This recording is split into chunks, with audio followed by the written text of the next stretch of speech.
Selamat pagi pemirsa, jumpa kembali di Bincang Pagi. Kali ini kita akan berbincang dengan para tokoh Simalungun dengan topik membangun Kota Lemang Tebing Tinggi. Selamat pagi Pak Ratama. Ya, selamat pagi. Pak Sudirman, Pak Najli, Pak Sinaga. Selamat pagi Kilau Nusantara. Ya, Pak, Kota Tebing Tinggi sejarahnya itu penduduk pertamanya dan pendirinya itu adalah etnis Simalungun. Jadi saya ingin bertanya kepada bapak-bapak, yang pertama kepada Pak Saragi. Iya. Dalam membangun Kota Tebing Tinggi, Pak, nilai budaya yang bagaimana yang bisa dipakai untuk membangun Kota Lemang, Kota Tebing Tinggi ini? Silakan, Pak. Ya, jadi terima kasih Pak Kongli ya. Jadi ini hari yang berbahagia lah ya, karena kita bisa kumpul bersama-sama dengan pemerhati Simalungun. Iya. Ini ada laweku juga di sini. Iya. Pertama, pertemuan ini perlu kita pertajam lah dulu ya, supaya jangan nanti ada penafsiran bahwasanya ya bisa aja nanti ini diselencengkan, wah ini udah sara ini kan gitu kan. Ya, kita bukan lari ke situ, kita mau begini, kan Kota Tebing ini sudah lahir suatu pemimpin yang baru, artinya pemimpin itu adalah Halak Simalungun kan gitu ya. Marga Saragi. Oleh karena itu ya pantaslah kita sebagai putra Simalungun ya harus mendukung Pak. Itu dulu. Jadi bukan tendensiusnya kepada etnis ya, kesukuan, bukan menonjolkan kesukuan Simalungun di sini. Dan juga bukan menonjolkan merek atau nama logo suatu organisasi. Karena kan organisasi Simalungun ini kan banyak. Ada itu Partua Maujana Simalungun, ada itu Cendekiawan ada juga Himapsi. Iya, seperti saya dulu tahun 87 aktivis Himapsi loh, gitu. Jadi organisasi Simalungun banyak, Pak? Ya banyak sebenarnya. Oleh karena itu semua itu berfokus pada bagaimana Simalungun ini mengambil peran, mengambil peran untuk membangun negeri ini. Karena kita tinggal di tebing, membangun tebing tinggi kan gitu. Karena juga pimpinannya Marga Saragi. Nah, yang kedua begini Pak Konglia. Budaya Simalungun ini kita mau menggali bagaimana sebenarnya dari Simalungun ininya kan gitu ya. Tentu kita seperti dibilang Pak tadi Pak. Budayanya Pak ya. Ya budayanya. Pak Purba tadi ada logo Simalungun yang sepengetahuan saya itu Habonaron do Bona. Artinya Bona itu kalau diartikan dalam bahasa Indonesia itu adalah dasar, akar ya. Jadi Habonaron itu kebenaran. Gitu ya. Tetapi kalau menurut saya ya nanti dijelaskan Pak Purba, Pak Sinaga ya. Menurut versi yang lebih dalam ya. Yang sepengetahuan saya dulu kebenaran Habonaron itu kan kalau dikaji dulu itu memang dilihat dari perilaku kita. Apakah sudah benar gitu ya. Kalau perilaku kita benar, maka output yang keluar dari diri kita itu baik semua. Apakah bermasyarakat, berkeluarga, baik. Tapi kalau kita bawa ke dalam versi sekarang ini, kalau menurut saya kebenaran Habonaron Bona itu bukan lagi kalau perilaku baik itu memang sudah harus harus Pak. Jadi begini, misalnya ya, saya sebagai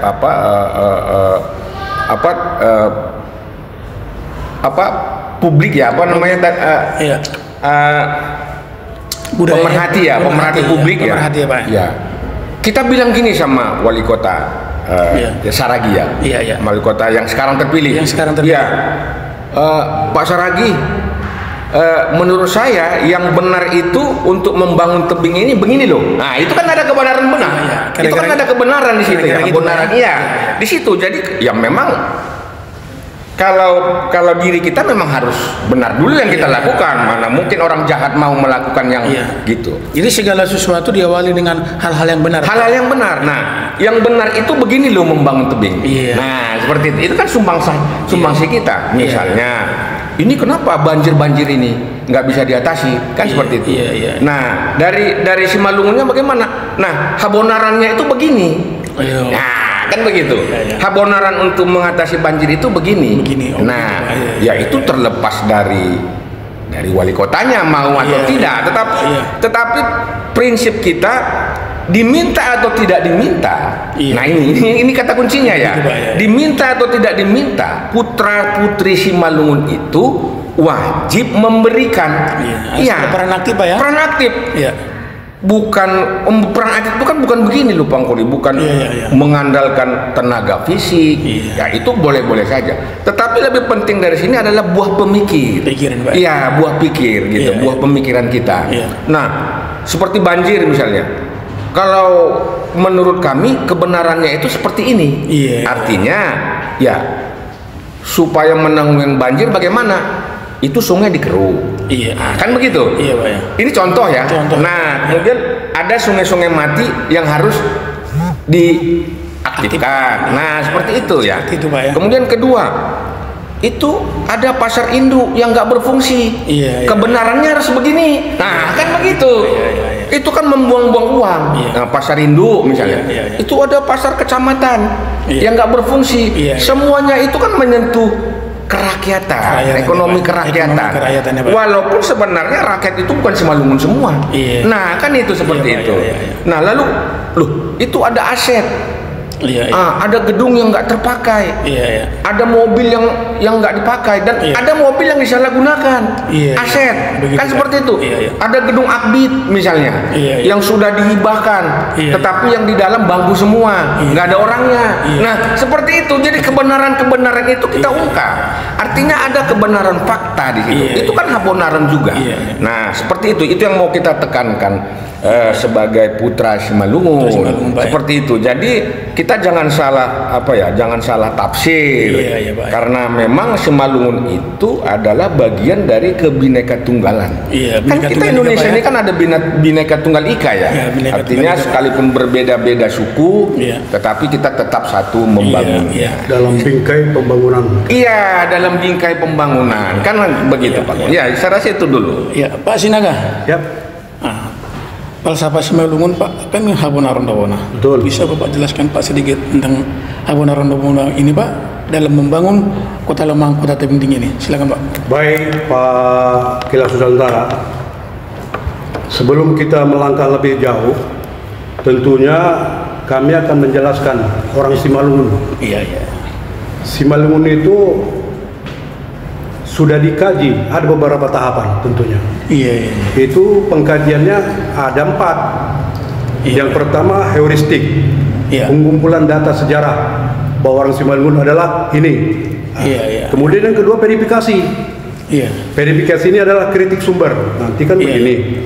Kita telah verifikasi ada di luar Simalungun itu yang mau menjelaskan Simalungun sebenarnya begini. Kalau yang dia bagus menurut kita ambil. Begitu Pak ya. Kemudian ketiga interpretasi, analisa sejarah, dan penafsiran. Yang terakhir adalah historis geografi, yaitu penulisan sejarah. Jadi supaya kita tahu Pak Kilas Nusantara, masalah Simalungun ini sudah ada di perpustakaan Den Haag itu ada Pak ya? Sudah. Jadi inilah yang namanya orang Simalungun. Kemudian perspektif tentang bagaimana orang Simalungun membangun tebing tinggi ini. Wah, ini hal yang menarik ini. Ini harus sejalan dengan kearifan lokal. Pak. Artinya bagaimana? Mana bisa kita programkan kota Jakarta, kota Surabaya dan lain sebagainya disesuaikan dengan keadaan dan situasi tebing tinggi. Bakal gagal lah perspektif pembangunan ini tadi. Begitu Pak ya. Jadi kami kira sedikit lagi lah masalah Simalungun ini. Ada beberapa suku. Itulah namanya sisa dapur. Pak Purbaya? Iya. Apa itu sisa dapur itu? Nah, ini istilahnya kalau sama kami ini, itulah ada marga Sinaga, ada marga Saragi, ada marga Damanik, dan ada marga Purba. Oh, itu dasarnya marga Simalungun, Pak ya? Jadi terkait apa yang disampaikan oleh Pak Kilas Nusantara tadi tentang Habonaron Bona, saya meliris apa yang disampaikan Pak Pratama tadi. Habonaron Bonas. Kebenaran adalah di atas segala-galanya. Jadi kita dalam mewujudkan suatu kegiatan, kalau memang tidak jujur kita dalam melaksanakan kegiatan tadi, alhasil sia-sialah kegiatan tadi. Jadi tidak boleh neko-neko, Pak ya? Tidak bisa neko-neko. Iya, Pak ya. Jadi harus jujur. Harus jujur, Pak ya? Memang si Malungun dulu harus jujur. Iya, Pak ya. Ada istilah katanya Pak Edison Saragi. Jangan sebat marah opung bagal tadi. Karena kita gitu, Pak ya. Jadi kalau masalah-masalah Habonaron Bona nanti lebih dipertajam oleh abangda kami, Bang Usman Purba. Beliau sudah pengalaman dalam. Saya kira demikian dulu, Pak Kilas Nusantara. Pak Usman Purba. Siap. Selain Habonaron Bona, Pak, sama apa lagi yang ada di Simalungun dalam membangun kota Bandung ini? Ya, terima kasih Pak Saragi, Pak Kuli, untuk menambah apa yang disampaikan Pak Pratama tadi maupun Pak Jawardi. Tentunya berbicara masalah filosofi orang Simalungun itu, kajian pertama memang Habonaron Bona. Artinya lebih dalam lagi, lebih bermakna lagi. Berani mengatakan yang benar dan katakan yang salah kalau salah. Katakan benar kalau benar. Yang salah itu harus dikatakan, Pak. Harus dikatakan. Bukan hanya yang benar, Pak ya? Bukan hanya yang benar. Ini sebenarnya dasar daripada Habonaron Bona itu. Kalau kita misalnya hanya dasarnya benar, tapi tidak berani mengatakan itu benar kalau benar, salah atau salah kalau salah, belum itu Habonaron Bona. Nanti warga Simalungun itu boleh dikatakan kritis, Pak. Kritis. Jadi dikaitkan dengan situasi, dengan terpilihnya orang Simalungun. Sebelum orang Simalungun jadi wali kota, warga Simalungun sudah berbuat untuk kota ini. Jangankan Simalungun, orang luar Simalungun kita berbuat, kita ada kontribusi. Apalagi Simalungun wajib hukum, wajib hukumnya. Oleh karena itu saya kira ada filosofi satu lagi, sapangambe manok tokide. Artinya kalau sudah dipotong, kalau sudah dikatakan, sudah diucapkan, harus dilakukan.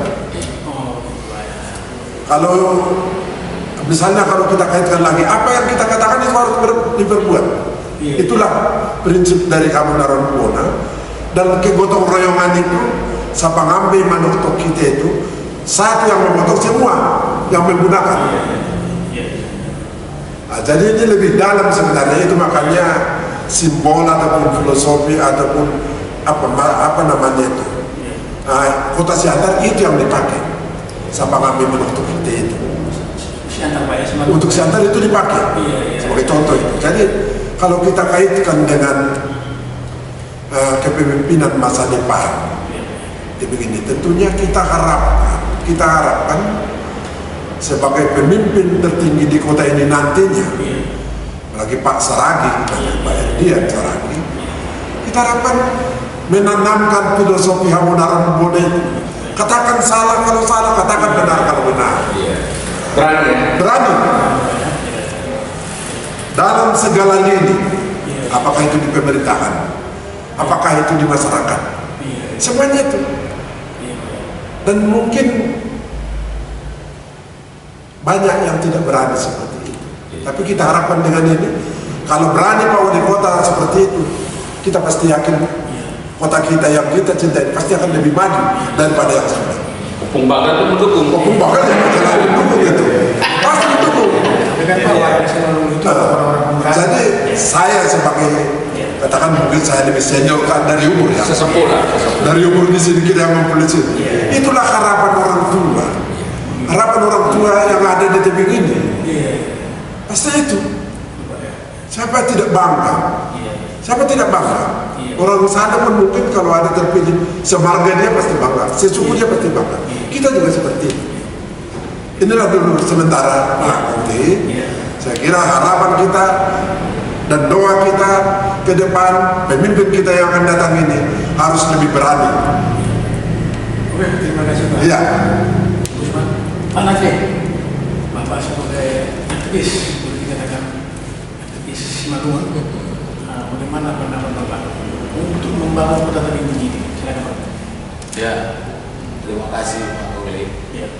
Setelah saya mendengar dari ketua kami kita tadi ini, saya mau responnya hanya sebagai mana bilang, pernah membangun juga untuk membesarkan Tebing Tinggi ini melalui organisasi Simalungunnya, dan saat ini vakum, dan saya untuk menggerakkannya itu lagi, untuk menggerakkan itu lagi di Simalungun, karena pemimpin kita kan sudah orang Simalungun, masa pemuda Simalungun ini kan jangan berdiam diri lah, kan gitu, harus membangun dia, membangun bersatu kita dengan pemuda yang lain, bukan harus Simalungun aja.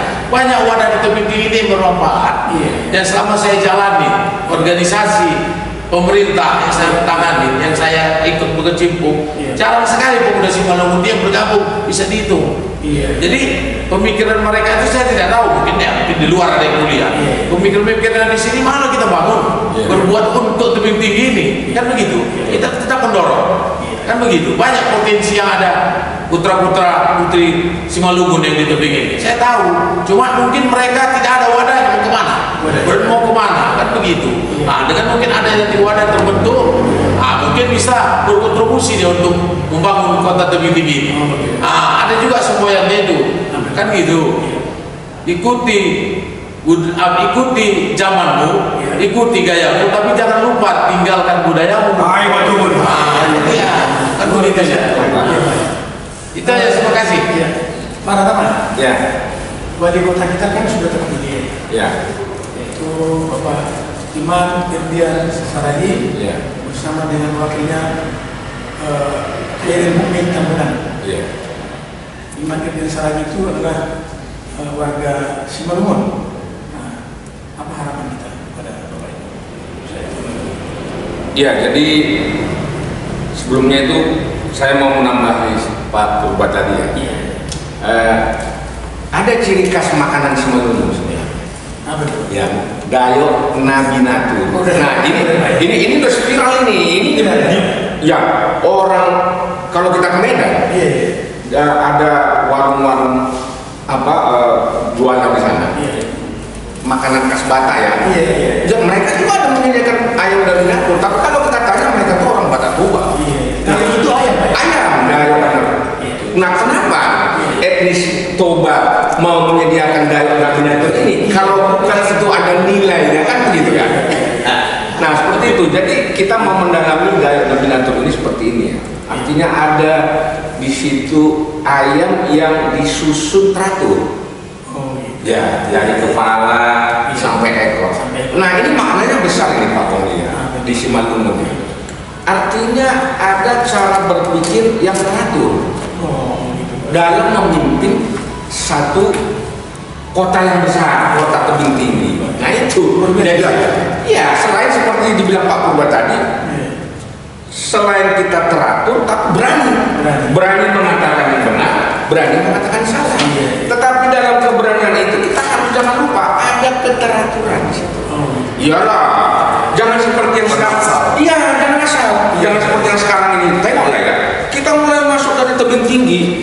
Kota ada dua lemah, nanti habis di dua lemah tinggalkan. Itu kan nggak teratur. Jadi kotanya saya sudah nggak teratur. Jadi kalau nanti orang Simalungun yang lama di Belanda misalnya, ini udah lama di Belanda dia mau jarah ke tebing, gitu. Opungnya di tebing karena kan suka hutan. Dia lihat tebing orang sepuka hutan Simalungun. Tapi kenapa nggak ada keteraturan kota ya? Terus ada butut di pinggir pintu masuk tebing, kan? Lalu ada tempat jual-jual lemang berserakan di sana ditinggalkan. Lalu kita masuk ke kota, ada jual durian kotor, sampah berserakan, terus ada lalat-lalat berterbangan. Ini menggambarkan ada tidak teraturan kota. Itu dulu. Jadi orang kan melihat dari penampilannya, penampilan kota. Sama seperti kita ini. Coba kita lihat penampilan kita.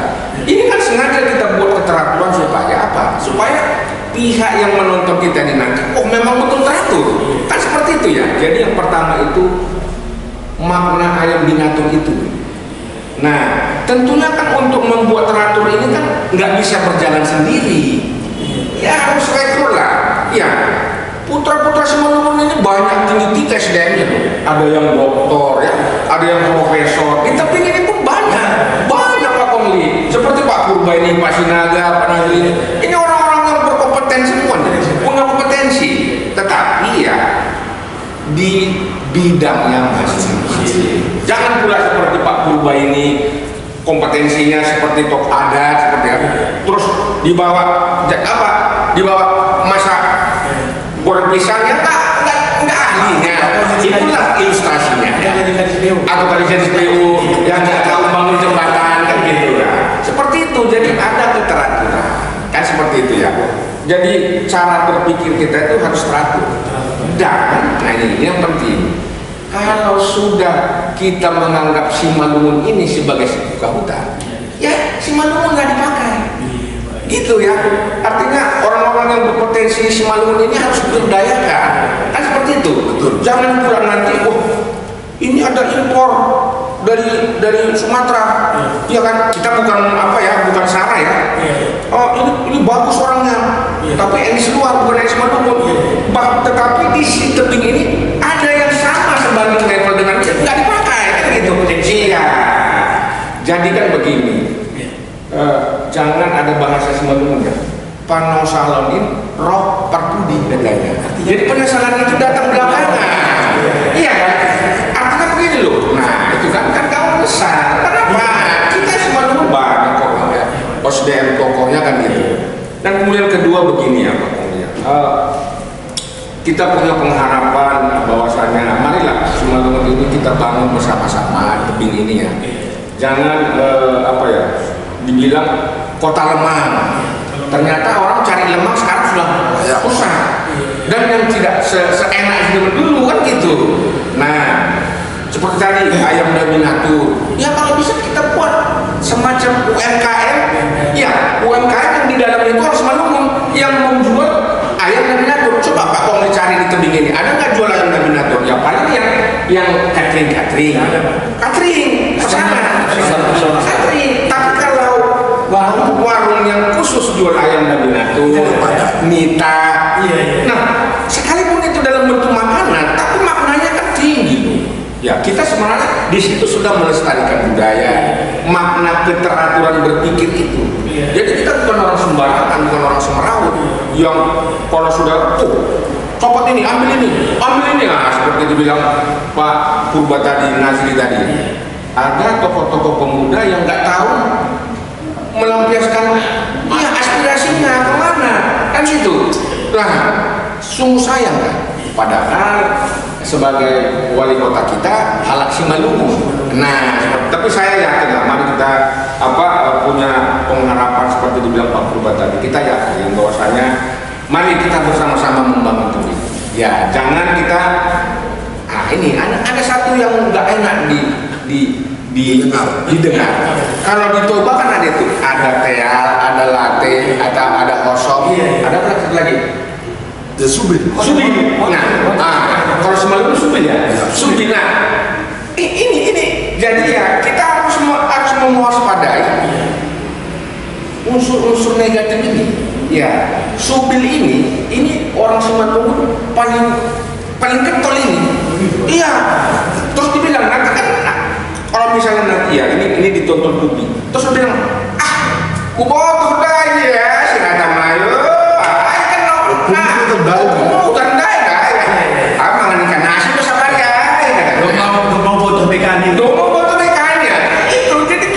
Wali kotanya. Bisa barangnya. Ini bagian dari subil.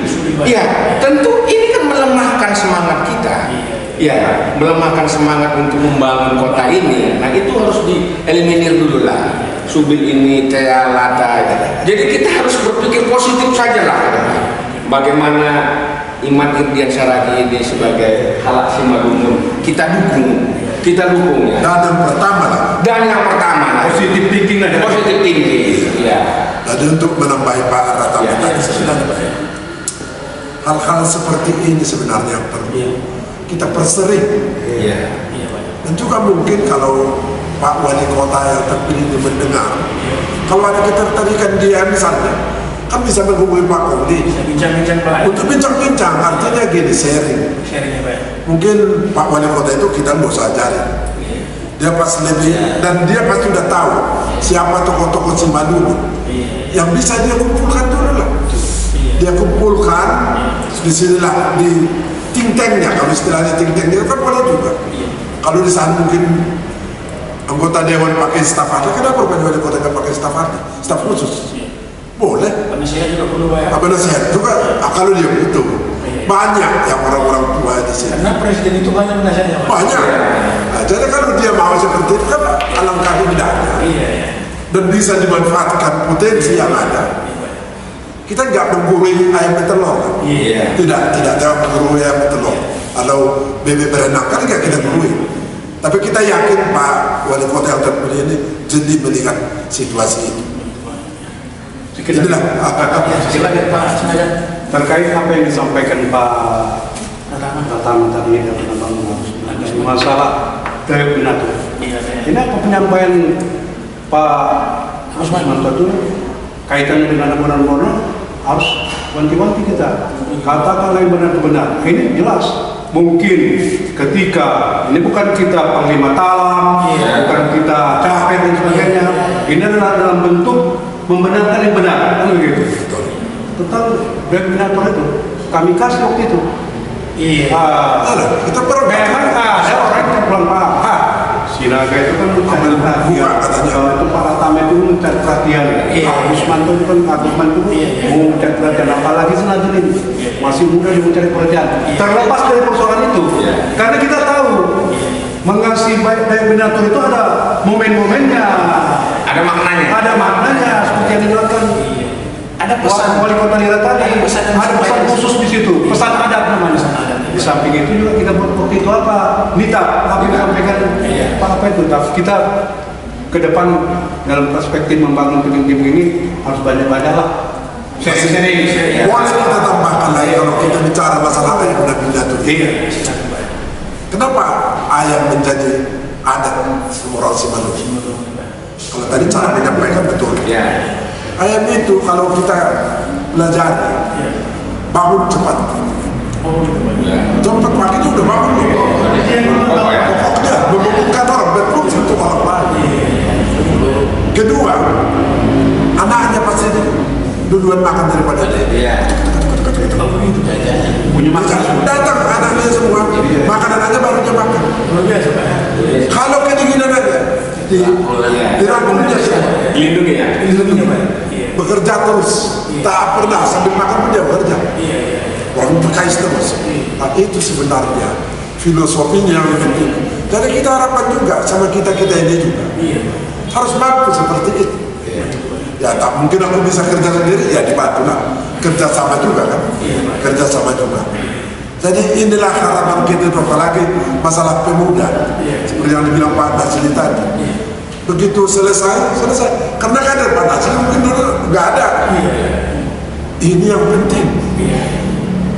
Saya nggak usah sebutlah suku apa, tapi ada suku di Sumatera Utara ini yang tidak putus-putus kadernya di setiap lembaga. Bisa kita pelajari ini, karena di kader terus di kader mulai dari bawah, nggak habis-habis. Inilah harapan kita itu, Pak Kaulir sama Pak Ratama, Pak Sinaga, Pak Nasri juga. Kalau bisa seperti itu, indah. Sekira itu akan ada yang ditambahkan. Soal pemuda itu juga tugas berat itu harus dihidupkan itu. Saya sebagai mantan ketua Gamki juga kalau udah kosong nafsi, kasihan saya sebagai yang pernah juga sebagai ketua Gamki di tebing tinggi ini. Nah, terima kasih. Jadi yang terakhir Pak Ratama, pesan dari jadi pesan kita, marilah kita Simalungun ini bersatu ya. Jangan lagi ada perpecahan. Boleh beda pendapat juga, tapi perbedaan itu dipandang sebagai kekayaan kita, kekayaan kita untuk menuju suatu pembangunan yang seluruhnya. Itu yang pertama. Dan kedua, sebagai tokoh pemuda ya, artinya pemuda di sini seperti yang Pak Purba tadi itu orang muda sekarang ini belajar bahasa Simalungun itu sudah apa? Sudah antipati, sudah nggak mau dia. Iya, dia kita tanya apa arti Malungun, nggak ngerti apa katanya. Itu kan oleh akibat apa namanya peradaban sekarang ini sudah. Nah itu jadi makanya juga Pak Bupati tadi pengkaderan pemuda itu perlu. Ini tanggung jawab siapa? Ya tanggung jawab kita semua.